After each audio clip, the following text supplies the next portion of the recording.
Nagsimula ang eksena habang naguguluhan si Shion sa sinasabi ni Eden. Sinasabi nitong klaruhin ang gusto nitong sabihin. Agad din naman sumagot si Eden at nililinaw na si Shion ay magiging katulong niya sa paglaban at sumunod na lang nga daw ito. Habang makikita naman ang kalaban na nagtataka sa pinag-uusapan ng dalawa. Subalit tila may pinakita ang batang babae dito at masaya itong nagsasabing siya mismo ang gumawa nito. At makikita naman dito ang kalaban na tinatawag na Slandy. Namamangha ito sa batang babae at nagtatanong kung kailan nga daw niya ito ginawa. Subalit agad din itong sinabihan ng bata na agad magtago at baka madamay ito sa kanilang labanan. Subalit makikita na mabilis na umatake si Eden, ngunit agad din itong naiwasan ng kalaban habang sinasabi pa nitong marahil na ito nga daw si Eden at may mensahe nga daw ito mula kay Nol. At habang nagawa ng kalaban na itutok ang sandata nito kay Eden, sinasabi din nitong maganda ang pinapakita nito sa isang tulad niyang may edad na walang kahit na anong kakayahan. At agad na nga nitong ginamit ang sandata kay Eden. Agad na sumambulat ang isang pagsabog sa harapan ni Eden, subalit makikita na wala itong naidulot na pinsala sa kanya. Nagtataka ito na kung isang ordinaryong pampasabog lamang ba daw ito, samantalang makikita naman ang kalaban na tinatanong ang batang babae na kung ano daw nga ba ang silbi ng ginawa nito. Subalit makikita naman ang batang babae na tila natutuwa sa nagawa nitong pampasabog. Samantalang makikita naman ang mabilis na pag-atake ni Shion, subalit agad itong napansin ng kalaban at agad itong naharang. Subalit inatake pa rin ito ni Shion nang sunod-sunod habang nakahandusay ito sa lupa. At habang natutuwa si Eden sa ginagawa ni Shion, makikitang tila may paparating na pag-atake kay Shion at ito na nga ay mula sa batang babae. Nagtataka si Shion na ito nga ba ay isang paputok na nilagyan ng mga patalim. At habang makikita naman ang kalaban sa pagtayo, pinupuri nito si Shion sa talentong pinapakita nito. Samantalang makikita naman ang batang babae na nagtatanong kung si Shion nga daw ba ang tinatawag na alamat ng Dead Mansion. Pinapaalala nito ang sinabi sa kanila ni Nol na huwag nga daw itong maging pabaya sa pakikipaglaban dito. At habang tila handa na ang kalaban para magseryoso, ay bigla naman na may sumagasa sa pader ng bahay na isang sasakyan. At dito ay makikita si Rachel na agad nagpaputok sa mga ito. Agad kinuha ng kalaban ang batang babae para magtago, habang makikita naman sina Eden at Shion na nagtatago din. Dito ay napatanong si Eden na bakit tila gusto rin daw nitong patamaan siya ng baril. Habang makikita naman si Shion na nagsasabing, yumuko na nga lang daw muna ito at marahil tama ang sinasabi nito. Samantalang makikita naman ang pagbaba ng isang karakter. Sinasabihan nito si Shion sa sinabi nito dati sa kanya na huwag nitong isipin lagi na kaya niyang gawin ang lahat ng bagay ng mag-isa lamang. At ito ay makikita na si Dimitri habang nakangiti sinasabing ipagpatuloy daw nila ang kanilang pag-uusap kapag sila ay nakauwi na. Habang makikita naman si Shion na tila napipilitan ng ngumiti. Habang makikita naman ang mga kalaban at ang batang babae ay tila may pinaplanong kakaiba. Habang sinasabi nitong dahil sa pagdami ng kanilang mga kalaban, nagpapaalam pa ito kay Slandy na pwede na nga daw ba niyang gamitin ang bagay na iyon. At dito ay agad na nga nitong inihagis ang bagay na tinukoy nito at agad itong sumabog. Samantalang pagkatapos ng malakas na pagsabog, makikitang naiinis si Dimitri dahil tila nakatakas na ang mga kalaban. Habang makikita naman si Eden, sumisigaw tinatawag ang kanyang ama. Samantalang lipat ang eksena sa pagpapasalamat ni Eden sa grupo nila Shion. Subalit agad din makikita ang ama nito na tila galit na galit sa nangyari sa kanilang bahay. Habang makikita naman si Shion na nagpapaliwanag na ang batang babae nga raw at ang isa pang kasama nito ay pinadala ni Nol na gumawa ng lahat ng pagkasira. Subalit agad din tinanong ng matanda ang nangyari sa pader ng kanilang bahay. Tinatanong nito kung sinong parumbadong tao ang gumawa nito. Dagdag pa nito nang may galit na hindi matatawag na matinong tao ang makakagawa nito. Subalit agad na nag-react si Dimitri, ngunit agad din naman humarang si Shion. Sinasabi sa matandang lalaki na hindi pa nga daw ito sanay sa pagmamaneho. Dagdag pa nito na ang pagmamaneho dito ay ibang-iba sa pagmamaneho sa Russia. Subalit sa pagsagot ng matanda, sinasabi nitong wala talagang magandang maiidulot ang mga baliw na mga taga-Russia. Habang nagtataka naman si Dimitri na tila marunong ang matandang lalaki sa wika ng mga taga-Russia. Samantalang sumagot din naman ang matandang lalaki na dahil nanatili nga din daw ito sa Russia ng saglit. Habang makikita naman si Eden na tila nadidismaya sa sinasabi ng kanyang ama at ibinaling na lamang ang pagtingin sa mga gamit na pwede pang pakinabangan. Habang makikita naman si Shion na tinulungan na lamang si Eden. Samantalang tila may iniisip naman si Rachel, subalit bigla naman bumanat muli ang matanda sa kasabihang nalalaman niya sa Russia. Na ang pagmamahal ng ama ay hanggang sa hukay. Subalit ang pagmamahal ng isang ina ay walang hanggan. Subalit tila nainis dito si Rachel at agad itong tinutukan ng baril habang tinatanong nito na kung ano nga daw ba ang ibig sabihin nito. Habang si Dimitri naman ay tila naguguluhan din sa sinasabi ng matanda. Samantalang lipat ang eksena kay Eden habang nakatingin sa mga larawan, habang agad din naman tinanong ito ni Shion sa mga magiging plano nito. dahil tila magiging masyadong delikado na ang kanilang kalagayan dahil kay Noel. Subalit, sumagot lamang si Eden na magtatago na lamang daw sila ng kanyang ama dahil wala daw itong lakas ng loob na labanan si Noel tulad ng grupo ni Shion. Mas mabuti na nga lang daw ang tumakbo o tumakas bago pa maging huli ang lahat. Subalit habang natatahimik si Shion sa mga narinig nito kay Eden, ay agad din naman tinukso nito si Eden na tila makikitang nainis ito kay Shion. Tinatanong nito kung ano nga ba ang gustong sabihin ni Shion. Agad din naman sumagot si Shion na lagi na lamang nitong minamaliit ang kanyang sarili. Tinatanong pa nito si Eden na hindi ba't gusto niyang protektahan ang kanyang ama. At dito makikita ang pagkabigla ni Eden. At habang kinukuha ni Shion ang larawan, sinasabi din nito kay Eden na hindi tulad nila si Shion na kabilang sa version 2 ng mga good child, ay may tinatawag na 3 prinsipyo. At ang ikatlong prinsipyo ay kung may nagbabantang panganib sa kanilang mga magulang, ay dapat nitong kalimutan ang una at ang pangalawang prinsipyo at agad iresolba ang sitwasyon. Dagdag pa ni Shion na ito ang isa sa mga nagpapamotivate sa kanya noon. Subalit lubos niya daw itong naintindihan nang makilala niya si Eden, na kung gusto niya daw protektahan ang kanyang pamilya, hindi raw mahalaga kung paano niya ito gagawin ng tama. At lipat ang eksena habang papaalis na sila Shion, habang sinasabi nito kay Eden na tumawag na lang daw ito kapag nangailangan ito ng tulong. Dagdag pa nito na tinawagan na rin daw nito si Sofia para sa karagdagang tulong. Subalit nagulat si Eden nang marinig ang pangalan ni Sofia. Tinatanong pa nito na kung ito ba ay ang kilalang Alexander Sofia. At sa pagkumpirma dito ni Shion, gulat na tinatanong ni Eden si Shion na kung paano natatawag lamang ni Shion ng casual ang kilalang tao na iyon. Subalit agad din naman napaisip si Shion habang naaalala nito ang mukha ni Sofia. Subalit agad din naman binago nito ang usapan at sinabihan si Eden na huwag nitong kalimutan ang kanyang mga sinabi at tinawag pa itong Mr. Subalit agad din naman sumagot si Eden at nadidismaya kung paano siya nito tawagin. Dagdag pa nitong hindi pa naman ito ganoon katanda. Subalit sinabi din naman nito kay Shion na tawagin na lang siya nito bilang Hyung sa muli nilang pagkikita. Na ibig sabihin ay nakakatandang kapatid na nakapagpatulala kay Shion, samantalang lipat ang eksena habang nililinis ng matandang lalaki ang isang upuan at makikita na napapaisip dito si Eden kung paano ito pinrotektahan ng matanda sa pagsabog ng kanilang bahay. Samantalang habang lumapit naman si Eden hawak ang isang larawan na tila may gustong sabihin. Agad naman nagtanong ang matandang lalaki habang hawak ang isang telepono. Tinatanong nito si Eden kung marunong ba siyang gumamit nito at habang naalala nito ang tinuro sa kanya na pindutin ang isang button para mag-set ng timer. Sinabi nito kay Eden na magpicture nga daw sila nang magkasama na agad ikinagulat ni Eden. At habang sineset na nila ang telepono, agad tinulak ng matanda si Eden sa upuan na ginawa nito. At habang nagtataka si Eden, nagsalita naman ang matanda dito. Sinasabing maliit na ang upuan para sa kanya.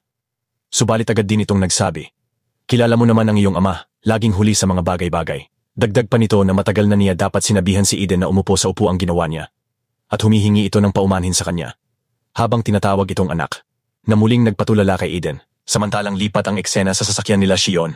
Habang tinatanong ito ni Dimitri na tila maganda ang aura ni Shion ngayon. At agad din naman sumagot si Shion habang nakangiti na dahil iyon nga daw ang unang may nagsabi sa kanya na tawagin na nga lang daw niya itong Hyung o nakakatandang kapatid. Nahihirapan daw itong ipaliwanag ang pakiramdam. Subalit tila matatawag daw niya itong isang pamilya. Subalit lipat ang eksena at makikita ang di magandang sinapit ng mag-amang Eden. At isang tao ang papalayo sa bahay, na tila ito ang gumawa sa lahat ng ito. Umpisa ang eksena makalipas ang isang linggo, at dito makikita si Shion na pinipigilan ni Dimitri. Sinasabi nitong naiintindihan niya si Shion subalit bumalik na lang daw sila sa ibang araw dahil hindi pa daw ganoon nakaka-recover ang tinutukoy na tao nito at hindi pa nga daw stable sa ngayon. Subalit agad itong pinigilan ni Shion at dito makikita si Dimitri na nabigla sa lakas ni Shion. Patuloy lamang ito sa pagpasok sa isang kwarto at dito makikita ang isang taong nakaupo sa wheelchair. At sa pagkagulat ni Shion ay agad din itong lumapit. Tinatawag niya si Eden habang nakangiti. Subalit makikita na hindi maganda ang kalagayan nito at patuloy na nagsasalita at tinatawag ang kanyang ama.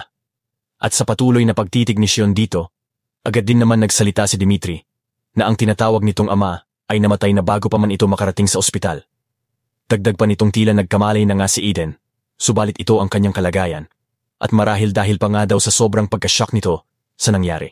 Subalit tila nagawang tawagin ni Eden si Shion na agad naman itong sumagot habang tinatawag itong kuya. Sinasabing siya nga si Shion. Subalit tila nahihirapan itong magsalita at nasabi na lang ang katagang, "Tulungan mo ako." Habang binabanggit nito ang kanyang ama. At dito makikita ang sobrang pagkagulat ni Shion. At agad itong tumakbo sa palikuran at agad itong sumuka. Sa isip nito habang hindi mapigil ang nararamdaman, Sinasabi nitong ito ang laban na kanyang pinaghandaan. Ang protektahan ng lahat. Akala niya ay kayanan niya ang lahat, subalit tila hindi ito ganoon kadali. Naalala pa nito ang kanyang nasasabi noon na kanyang dudurugin ang sino man ang manakit sa kanyang pamilya. Subalit habang nakikita nito si Aiden ay naisip din nito na may posibilidad din na ito ay matalo. At sa lahat ng kanyang pinangako, na-realize daw nitong hindi pa daw siya handang mawalan tulad ng nangyayari ngayon at sinisisi nito ang kanyang sarili. Samantalang habang papalabas na ito sa CR, makikita na nakaabang dito si Dimitri. Subalit hindi ito pinansin ni Sean at agad umalis. Habang sumisigaw naman si Dimitri na kung saan nga daw ba ito pupunta. At habang makikita naman si Rachel sa harap ni Sean, agad din naman itong nagsalita. Tinatanong nito si Sean kung nasasaktan nga daw ba ito sa nangyari. Subalit habang nakatingin dito si Rachel ay sumagot lamang ito ng okay na daw siya ngayon at bigla na rin niyang naalala ang mga tinuro nito sa kanya. Dagdag pa nito na kung paano kumitil ng buhay gamit ang kutsilyo at baril at sa lahat daw ng mga natutunan ng mga ito para kumitil ng mga buhay. Hindi daw ibig sabihin noon ay sila na ang mas may karapatan o maging mas responsable. At hindi daw matatawag iyon na magandang makasanayan. At sa lahat ng mga resulta ng kanilang lakas na tinataglay, na kung sino man ang may kinuha, ay dapat ding handa itong mawalan. Kaya sinasabi nitong dapat siyang maging mas malakas, at maging mas matalim na kutsilyo, at asintadong bala ng baril. Dagdag pa nito habang may seryosong mukha, maging isang aramas na kayang dumurog ng mga kalaban, bago pa man mawala ang lahat sa iyo. Samantalang lipat ang eksena, habang makikita ang batang si Sparky na natutuwa sa mga hawak nito. Habang agad itong lumapit kay Slandy, natutuwang ibigay ang ilan sa mga hawak nito. At habang napapaisip ito na gusto nga din daw nitong bigyan sana si Noel, agad din naman itong lumapit sa bagong karakter at tinatawag niya itong Damian. Subalit makikita na naiinis lamang ito sa bata at agad hinawi ang binibigay nito. At habang tinapakan ito, banggit pa nito na kung akala lang daw ba ng mga ito na sila ay nasa isang bakasyon, na bakit naglalaro nga lang daw ba ito sa oras na iyon. Dagdag pa nito na magpasabog na rin kaya ito ng mga fireworks. Subalit agad sumagot ang bata habang nakangiti, tinatanong kung maaari niya ba talagang gawin iyon. Subalit sa inis ni Damian, tila sasampalin na nito ang bata, subalit agad itong pinigilan. At dito makikita na si Slandy ang pumigil dito, habang tinatanong nito ang isang bagay na kung sino nga daw ba ang gumawa ng pagpatay sa matandang lalaki at sumunog sa bahay nito. Subalit sumagot lamang si Damian at sinasabihan nito si Slandy na wala itong pinagkaiba sa mga taong laging gumagawa na lang ng gulo. Subalit sa pagkainis ni Slandy ay tinawag nito si Damian na batang baliw, ngunit tila handa na agad umatake si Damian, at agad naman din na tinutok ni Slandy ang sandata nito dito. Subalit biglang may pumigil, sinasabing itigil na ang mga kalokohan ng mga ito. Samantalang bigla namang may nagsalita na tila papalapit sa kanilang lokasyon, tinatanong kung nag-aaway na naman daw ba ang mga ito. At dito, makikita si Noel, nakangiting sinasabing bihira lamang daw silang makumpletong pamilya. Kaya tumigil na nga daw ang mga ito. At habang napalapit ito kay Slandy, sinabi pa nitong pagpasensyahan na nga lang daw lamang nito si Damian sa ugali nito. Dahil wala din naman daw sa kanila ang gustong makalaban si Slandy. Habang makikita na lamang si Slandy na hinawakan ng batang babae habang papalayo. Habang makikita naman si Sparky na tila naiinis sa babaeng kasama ni Noel. Subalit agad nagsalita ang isa kay Noel na kung nabalitaan na nga daw ba nito ang pagtataksil ni Eden sa kanila, sinasabing tila hindi talaga nila ito matatawag na pamilya. Subalit ngumiti lamang si Noel sinasabing, kung ganoon nga daw ang nangyari ay dapat na nga lang daw na hindi sila maging marahas sa isa't isa. Subalit agad naman nagsalita si Damian habang nakatingin kay Slandy na tila hindi iyon magiging okay sa mga ito. Agad din nitong kinausap si Noel, nagbibigay ng opinyon sa mga patakaran na dapat na mayroon sila. Samantalang sumagot din naman agad si Noel na gumawa na nga daw siya ng 3 prinsipyo tulad ng Dead Mansion. At habang nakangiti, sinabi nito ang unang prinsipyo. Gamitin ang inyong buong lakas, hindi para sa iba kundi para lamang sa inyong pamilya. Pangalawang prinsipyo, huwag ninyong gamitin ang inyong lakas para sa iba, kundi para lamang sa inyong pamilya, para matigil na ang pagtatalo ninyo sa isa't isa. At habang makikita ang pagtataka ni Damian, sinabi na rin ni Noel ang 2 prinsipyo, at ito daw ang pinakamahalaga. Patayin ang lahat, maliban lamang sa kanilang pamilya. At iyon daw ang 3 prinsipyong mananatili sa kanila, at tinatawag itong Iscariotes 3 Principle. At habang makikita ang pagngiti ng batang babae, agad din naman sinabi ni Noel kay Slandy na may ipapagawa siya dito. Agad nitong inutusan ang babae at tinawag itong Sika. At iabot na nga daw nito ang folder na naglalaman ng impormasyon sa batang kailangan nitong dalhin sa kanila. Samantalang lipat ang eksena habang makikita si Sean sa pag-iimpake ng mga gamit nito. Habang makikita naman si Eugene na nagtatanong kung ano nga daw ba ang ginagawa nito. At habang papaalis na nga si Sean, agad din naman tinanong ito ni Eugene kung saan nga daw ba ito papunta. Subalit sumagot lamang si Sean na para hanapin ang mga kalaban. Dagdag pa nito sa teleponong binigay sa kanya ni Eden Nahanap na nga daw nito ang kanilang lokasyon. Subalit agad na sumagot si Eugene na sasama nga daw ito sa kanya. Ngunit sa seryosong mukha, tinanong ni Shion kung ano nga daw ba ang magagawa nito, kundi umiyak lang muli. Dagdag pa nitong, ano nga daw ba ang kanyang mga mapapala sa mga ito na hindi kayang kumilos kung walang mag-uutos sa kanila. Magiging sagabal lamang daw ang mga ito sa kanya. Subalit biglang nagsalita si Jang Yun, sinasabi nito kay Shion na tila nga na lumakas na ito.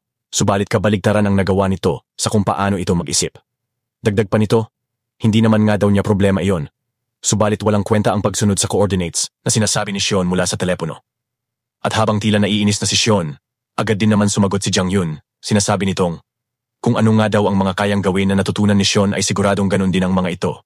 Tinatanong pa nito si Shion na kung akala ba nito ay mag-iiwan na lamang daw ba ang mga ito ng ganoong kadaling makita na ebidensya para mahanap sila? Subalit agad na umatake si Shion dito at makikita na hindi talaga ito pinatamaan ni Shion. Subalit tila alam ito ni Jang Hyun. At kalmado itong nagsalita muli, tinatanong si Shion na ganoon na lamang daw ba ito kikilos. Ngunit agad din naman itong tinanong ni Shion na kung ano nga daw ba dapat ang gagawin niya. Agad din naman sumagot si Jang Yun, sinasabing wala ng ibang paraan, kundi tutulungan niya ito. Dagdag pa nitong alam niya lahat ang plano ni Nol at may kailangan din siyang singilin na utang dito. At agad muli nitong tinanong si Shion kung handa ba itong sumama sa kanya papunta sa masayang lugar.